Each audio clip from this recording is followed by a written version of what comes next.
아멘. 오늘 수요 저녁에는 빌립보서 첫 시간으로서 빌립보서를 함께 읽어가면서 하나님의 은혜를 나눠보도록 하겠습니다. 지난달까지는 야고보서를 나눴고 앞으로 수요 예배 때마다 나눌 성경으로서 빌립보서를 선택하게 되었는데, 빌립보서를 택하게 된 데에는 몇 가지 이유가 있습니다. 일단 개인적으로 이 빌립보서 안에 있는 여러 성구들을 굉장히 좋아하고 또 암송을 많이 했었습니다. 그리고 읽을 때마다 힘들고 어려울 때마다 감동을 받기 때문에 빌립보서를 개인적으로 좋아하고 또 함께 나누고 싶었습니다. 아마 이미 빌립보서를 읽으신 분들께서도 저의 이야기에 공감을 많이 하실 텐데, 예를 들어서 아무것도 염려하지 말고 다만 모든 일에 기도와 간구로 너희 구할 것을 감사함으로 하나님께 아뢰라. 또는 너희 안에 이 마음을 품으라. 곧 그리스도 예수의 마음이니 또 내게 능력 주시는 자 안에서 내가 모든 것을 할 수 있느니라. 이런 아름답고 유명한 말씀들이 다 이 빌립보서 안에 있어서 성도님들께서도 제 이야기에 또 공감을 하실 거라고 생각이 듭니다. 그리고 개인적인 이유에서뿐만 아니라 빌립보서 안에는 그리스도를 향한 바울의 아름다운 신앙 고백들이 담겨 있는데, 예를 들어서 살든지 죽든지 오직 나를 통해서 그리스도만이 존귀하게 되기를 원한다. 또는 그리스도를 위해서 모든 것을 배설물처럼 버린다. 이런 등등의 말씀들이 있어서 우리의 신앙을 그리스도 중심으로 만들어주기 때문에 참 이 빌립보서가 귀한 말씀이라 생각이 듭니다. 뿐만 아니라 바울이 성도들을 향하여서 예수 그리스도의 심장으로 너희를 사모한다 라든지 너희를 위하여 언제나 항상 기도한다 라든지 이런 주의 종으로서 양떼를 향한 뜨거운 사랑을 느낄 수 있기 때문에 이 빌립보서가 더욱 귀하게 다가오는 것 같습니다. 그렇기 때문에 부족한 종으로서 이 빌립보서 안에 담겨있는 깊고 넓은 진리를 다 담아낼 수는 없을지라도 빌립보서에 대해서 읽고 또 공부하고 묵상한 내용들을 함께 나누고 하나님의 진리를 깨달아 알 수 있기를 간절히 바라겠습니다. 먼저 빌립보서에 관한 기본적인 내용들을 나누길 바라는데, 이 서신은 간단히 말해서 바울이 빌립보 성도들에게 보낸 편지입니다. 그렇다면 바울은 빌립보 성도들과 어떻게 관계를 맺게 되었는가, 이것이 자연스럽게 또 궁금한데, 바울이 제2차 전도 여행 중에 빌립보에 가게 되면서 그들과 인연을 맺게 됩니다. 그런데 바울이 빌립보 지역으로 가기까지는 실로 특별한 하나님의 인도하심이었음을 우리가 말씀을 통해 깨닫게 됩니다. 무슨 말이냐면, 원래 바울은 빌립보에 갈 계획이 아니었으나 특별히 하나님께서 강권적으로 부르셔서 원래 계획을 수정하여 빌립보에 가게 되었던 것입니다. 원래 바울은 아시아에서 복음을 전할 계획을 갖고 있었습니다. 그런데 어느 날 성령께서 바울에게 말씀하시기를 아시아에서 복음을 전하지 않도록 인도하셨습니다. 사도행전 16장 16절을 보시면은 성령이 아시아에서 말씀을 전하지 못하게 하시거늘 이라고 하여서 전도 여행 계획을 전면 수정하게 하셨던 것입니다. 게다가 바울이 꿈을 꾸게 되었는데 그 꿈에서 마게도냐 한 사람이 나타나서 우리를 도우라, 우리를 도와주십시오 청하는 환상을 보게 됩니다. 결국 바울은 이 꿈과 환상을 보고 하나님께서 저 사람들에게 복음을 전하라고 우리를 부르시는구나 인정하게 되었고, 길을 돌이켜 드로아 항구를 떠나 마게도냐의 빌립보 도시에 도착하게 되었던 것입니다. 여러분, 이와 같이 하나님께서는 사람이 마음으로 계획한 길이 아닐지라도 하나님의 크고 넓으신 계획 속에서 선하신 뜻을 위해서 때로는 우리의 발걸음을 바꾸시고 또 인도하시는 분인 것을 기억할 수 있기를 바라겠습니다. 또한 때로는 꿈과 환상을 열어주셔서 선하게 인도하시는 분인 것도 기억했으면 좋겠습니다. 이렇게 바울 일행은 빌립보에 당도하게 되었는데, 바울은 거기서 아마도 다른 선교지에서처럼 가장 먼저 유대회당을 찾았을 것입니다. 왜냐하면 유대회당에 가면 유대인들에게 복음을 전파할 수도 있고, 뿐만 아니라 유대교의 매력을 느낀 이방인들에게까지도 그들이 유대회당을 찾아오기 때문에 이방인들에게도 복음을 전할 수 있어서 유대회당을 가장 먼저 찾았을 것입니다. 그러나 안타깝게도 바울은 그곳에서 유대회당을 찾지 못했던 것 같습니다. 왜냐하면 그곳에 유대인들이 많이 없었기 때문입니다.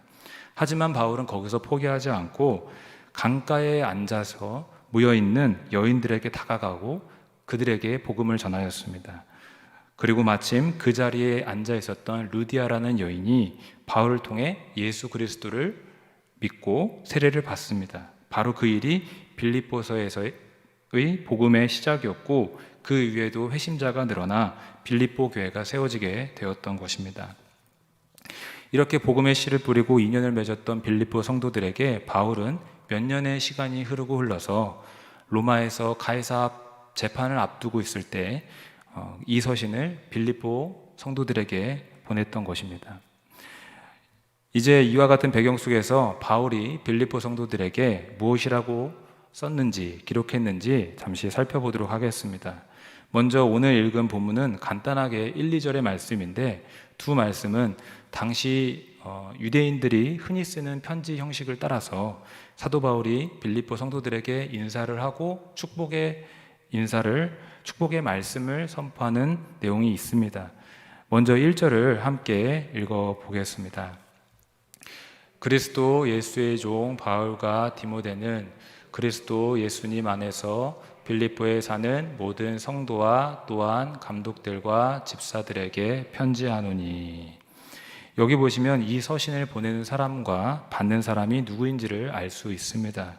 먼저 누가 이 글을 썼는지 보니까 그리스도 예수의 종 바울과 또 디모데가 이 서신을 썼다고 합니다. 다시 말해 바울과 디모데가 이 서신을 함께 썼다고 기록되어 있습니다.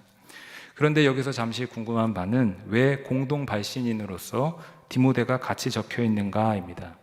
아마 이 서신은 사도 바울이 적었을 터인데 왜 디모데가 함께 적혀 있는가? 그리고 디모데는 과연 누구인가?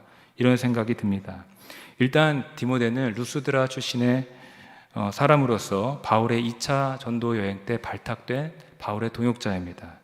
그리고 디모데는 사도 바울에게 있어서 굉장히 각별했던 존재였던 것으로 보여집니다. 왜냐하면 바울이 빌립보 성도들에게 이 디모데에 관해 소개를 할 때에 다른 사람들은 자기 일만 돌보고 주의 일을 돌보지 않으나 이 사람만큼은, 디모데만큼은 그리스도 예수의 일을 열심히 하고 있다.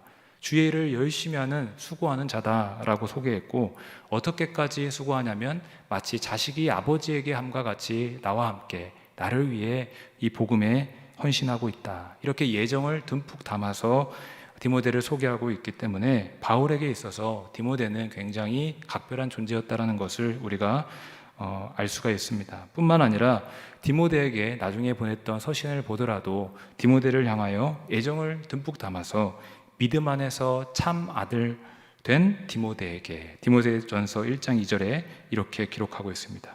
디모데는 내 영적인 아들이다 이렇게 칭하였습니다.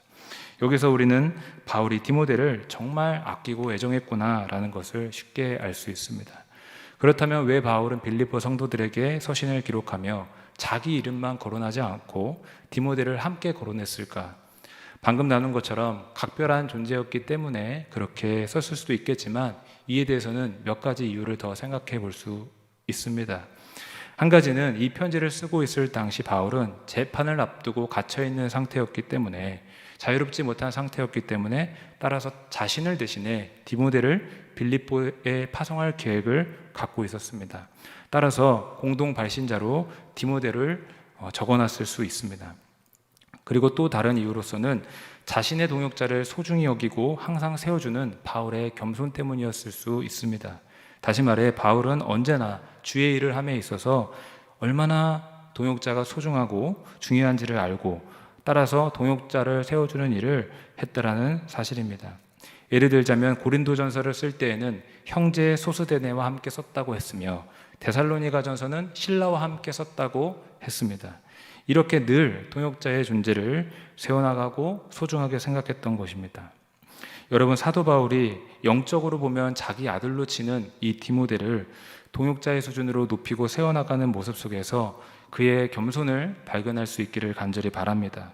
그리고 나아가 우리도 역시도 서로에게 겸손한 모습으로 살아갈 수 있기를 바랍니다. 사도 바울은 따라서 뒤에 이어지는 2장 3절에서도 오직 겸손한 마음으로 각각 자기보다 남을 낮게 여기고 라고 했었습니다. 이 말씀처럼 서로를 나보다 더 나은 자로 여기라는 겸손의 마음이 바울에게도 있었고 우리 모든 성도가 그렇게 살아야 된다는 말씀입니다. 그리할 때 우리는 분란이나 다툼 없이 합력하여 선을 이룰 수 있게 될 줄로 믿습니다. 우리는 홀로 주의 일을 할 수 없습니다. 합력하고 도와가면서 주의 일을 해나가는 줄로 믿습니다. 그러므로 항상 나와 함께하는 동역자를 소중히 여기고 또 나보다 좀 더 세워주고 또 허물은 덮어주며 함께해야 될 줄로 믿습니다. 우리 영일교회는 서로서로를 사랑으로 섬기며 나아가는 복된 교회가 될 수 있기를 주님의 이름으로 축복합니다. 그리고 다시 1절을 한번 보시면 바울은 자신과 디모데를 가리켜 특별하게 수식하는 말이 나오게 됩니다. 자신을 가리켜 뭐라고 했는지 보면은 그리스도 예수님의 종 바울과 디모데는 이라 하여 자신은 그리스도 예수의 종이다 라고 하였습니다. 이 말씀은 쉽게 말해서 나는 예수님의 소유다. 나는 예수님의 말씀이라면 무엇이든지 순종할 사람이다. 순종해야 된다. 또는 예수님의 일을 해야 하는 사람이다. 이런 자기 정체성이 담겨 있는 표현인데 이 부분을 통해 우리가 알 수 있는 바는 바울은 자기 자신이 영적으로 어떤 신분이고 어떤 존재였는지를 분명히 알고 있었다는 사실입니다.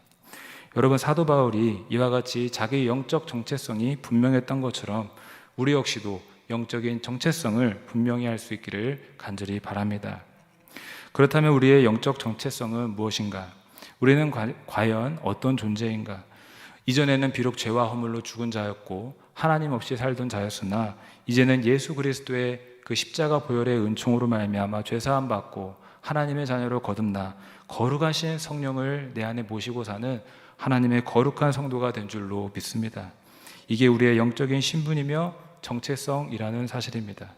따라서 우리가 이러한 영적인 신분과 정체성을 기억하며 살 수 있기를 바랍니다.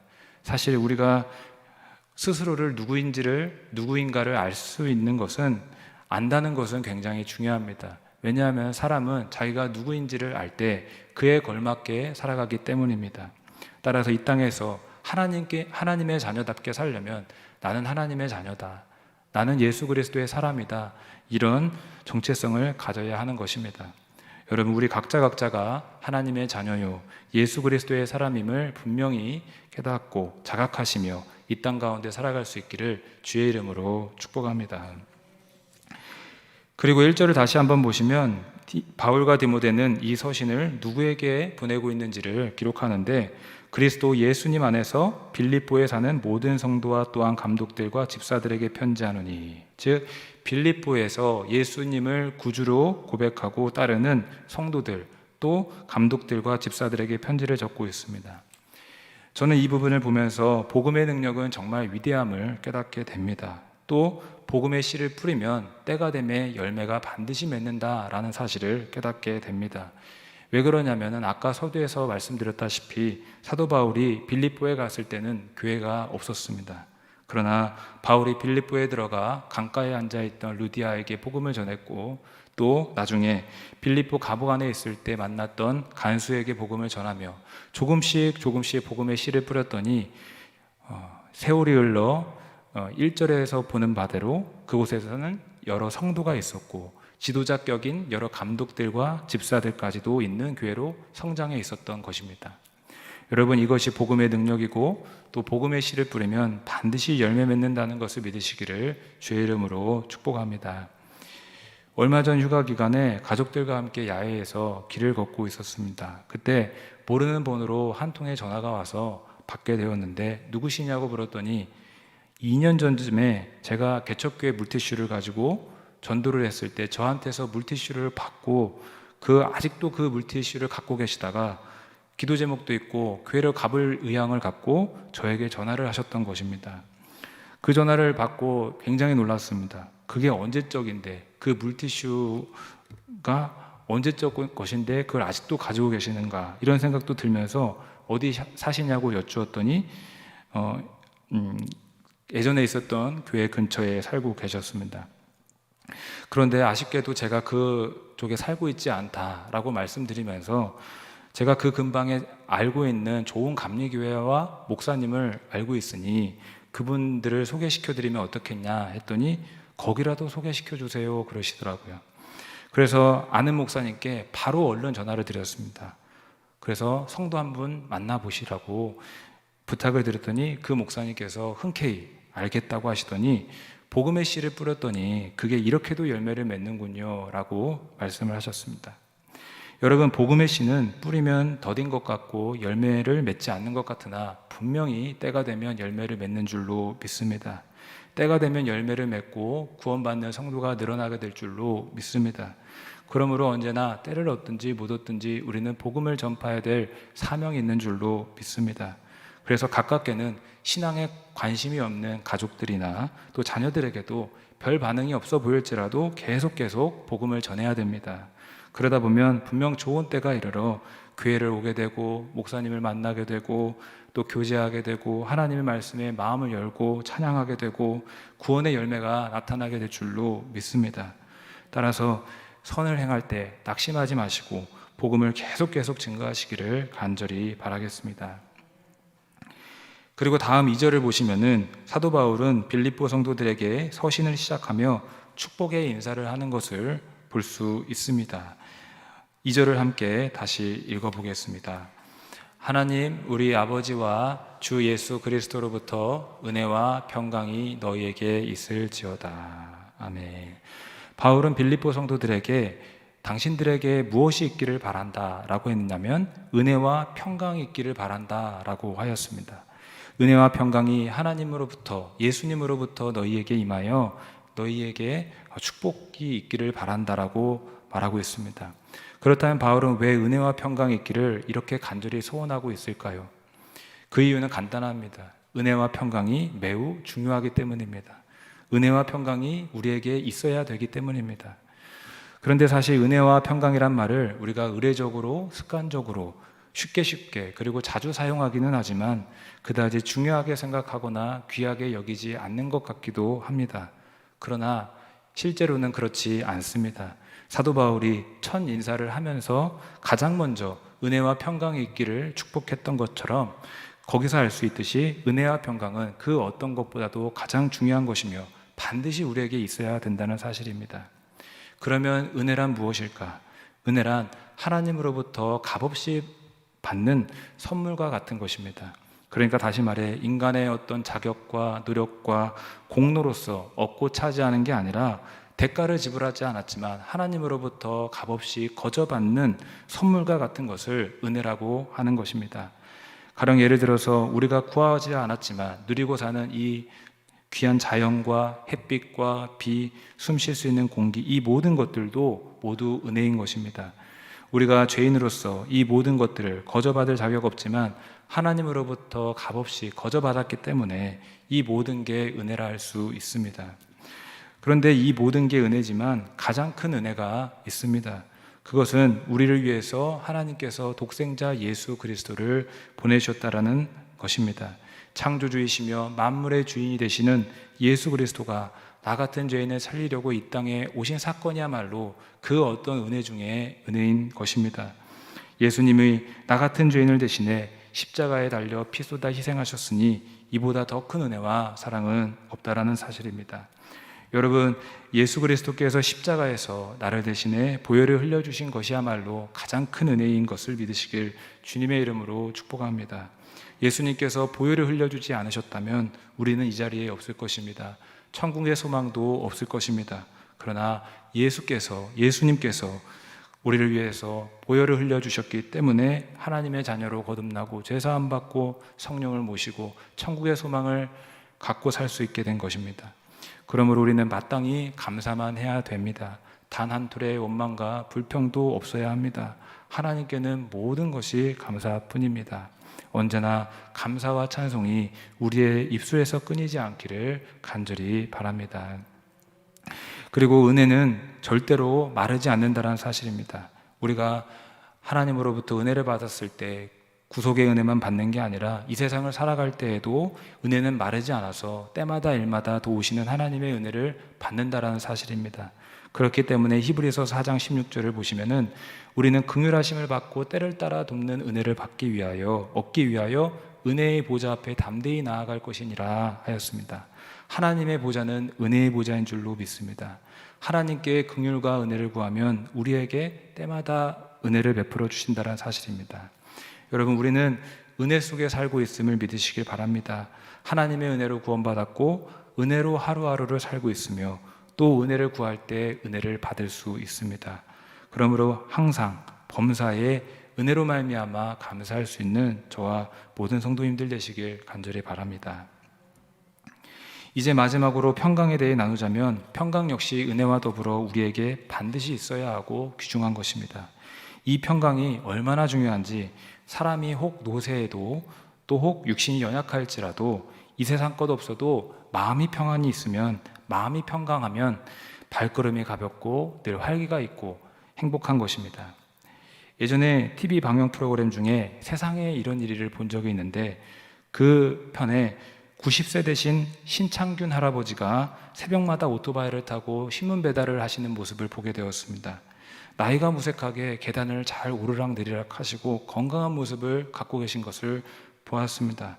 그런데 무엇보다도 더 중요한 것은 몸보다도 마음의 기쁨과 감사와 평안이 가득하다는 사실입니다. 그 모습을 보다가 아니 저렇게 나이가 지긋하시고 많으신 분이 어떻게 저렇게 기쁜 마음과 평안을 갖고 있으실까 궁금했는데 그 프로그램에서 마침 신창균 할아버지 댁을 가봤더니 그 비법이 발견되었습니다. 뭐냐면은 대개는 성경 구절들을 빼곡히 써놓았던 노트 같은 게 있었습니다. 그리고 그 할아버지께서 카메라 앞에서 그 성경 구절을 보지도 않고 줄줄줄줄 외우시는데 사랑은 오래 참고 온유하며 시기하지 아니하며 줄줄줄줄 외우시면서 그 성경을 암송하니까 맛이 난다고 합니다. 형용할 수 없는 맛이 난다고 합니다. 외웠던 걸 또 읽고 또 읽는데도 말씀에서 맛이 난다고 합니다. 거기서 저는 저렇게 주의 말씀 속에서 살고 있으니 형용할 수 없는 맛을 느끼며 항상 행복하게 사실 수 있구나. 육신은 90세 나이로 점점 노쇠하고 또 약해질지라도 마음이 평안하니 저렇게 행복하게 살 수 있구나. 이런 것들을 잠시나마 깨달을 수 있었습니다. 여러분, 우리에게는 이처럼 마음의 평강이 중요한 줄로 믿습니다. 그런데 만일에 사람에게 평강이 없으면 어떻게 될까? 살 수가 없습니다. 잠언 17장에도 보면은 심령의 근심은 뼈를 마르게 한다 이렇게 기록되어 있습니다. 사람 마음속에 평강이 없고 근심으로 가득하다면 뼈가 마르고 살림이 없고 고통 속에 살 수밖에 없다는 사실입니다. 따라서 그렇기 때문에 부활하신 예수님께서도 유대인들 때문에 두려워 벌벌 떨고 있는 제자들 곁에 오셔서 가장 먼저 하신 말씀이 너희에게 평강이 있을지어다 였습니다. 요한복음 20장 19절의 말씀을 함께 읽어보겠습니다. 이날 곧 안식 후 첫날 저녁 때에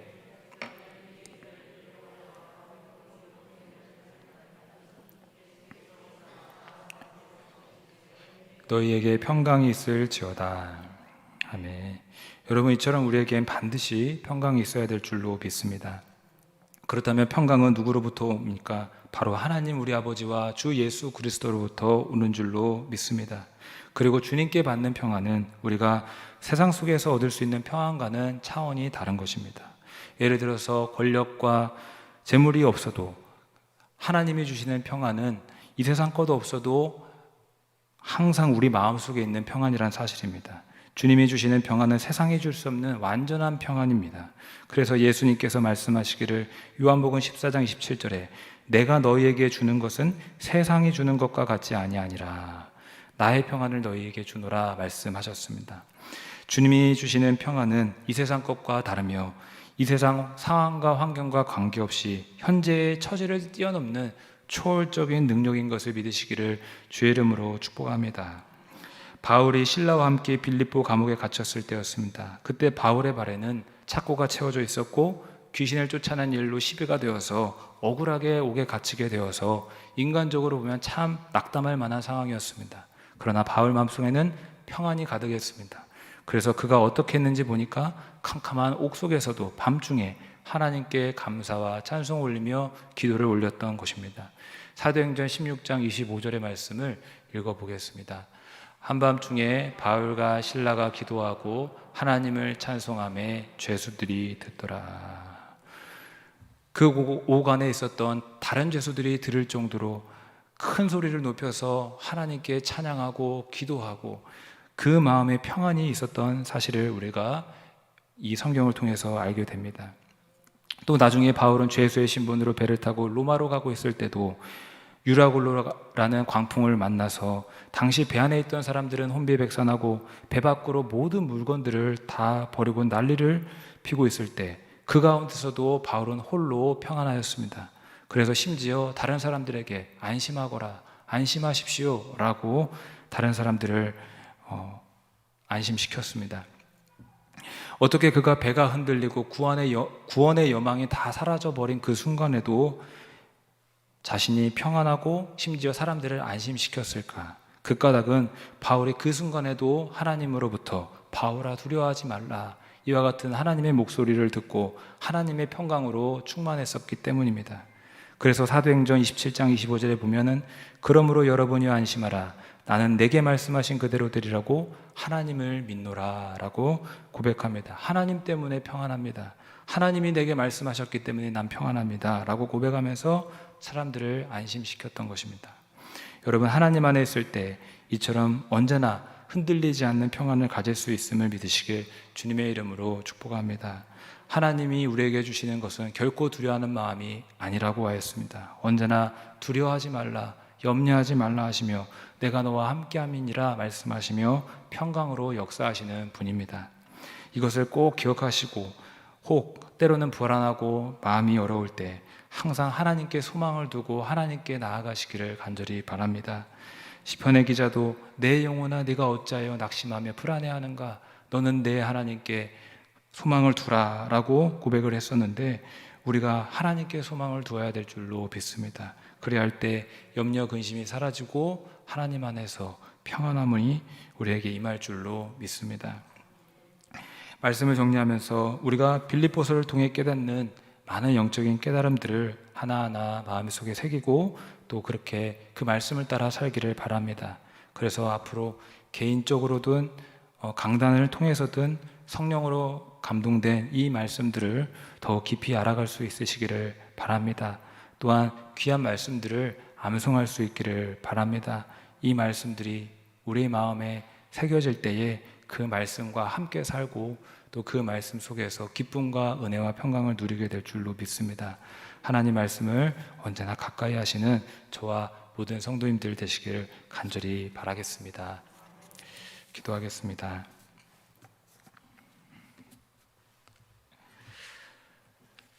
주님, 오늘 우리가 담대히 하나님의 은혜의 보좌 앞으로 나왔습니다.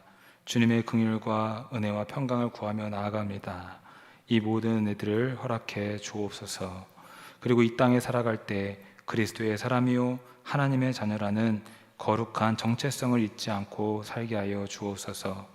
그리하여 이 땅에 살아가는 날 주의 자녀답게 살고 복음을 전하며 살게 하여 주옵소서. 주님께서 복음의 씨가 반드시 열매 맺게 하실 줄로 믿습니다. 우리를 사용하실 주님께 감사드리며 살아계신 예수님의 이름으로 기도하옵나이다. 아멘.